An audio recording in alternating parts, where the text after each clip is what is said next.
নমস্কার। মিথ্যে কথা। কবি শঙ্খ ঘোষ। লোকে আমায় ভালোই বলে, দিব্যি চলন সই। দোষের মধ্যে একটু নাকি মিথ্যে কথা কই। ঘাটশিলাতে যাওয়ার পথে ট্রেন ছুটেছে যখন, মায়ের কাছে বাবার কাছে করছি বকম বকম।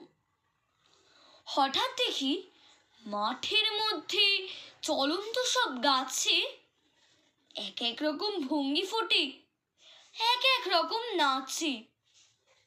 ও মা, দেখো নৃত্যনাট্য।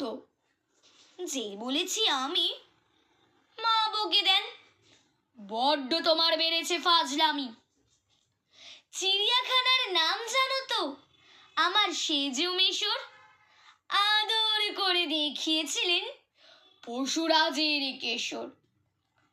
কদিন পরে চুন খসালো দেয়াল জুড়ে, এ কি ঠিক অবিকল সেই রকমই মূর্তি যেন দেখি।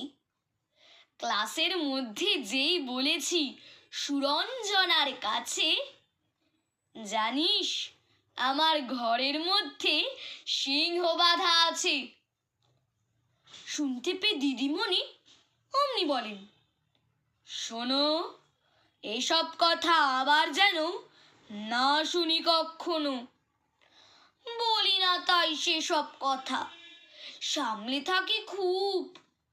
কিন্তু সেদিন হয়েছে কি, এমনি বেয়াকুব। আকাশ পারে আবারও চোখ গিয়েছে আটকে, শরৎ মেঘ দেখতে পেলাম রবীন্দ্রনাথকে। ধন্যবাদ।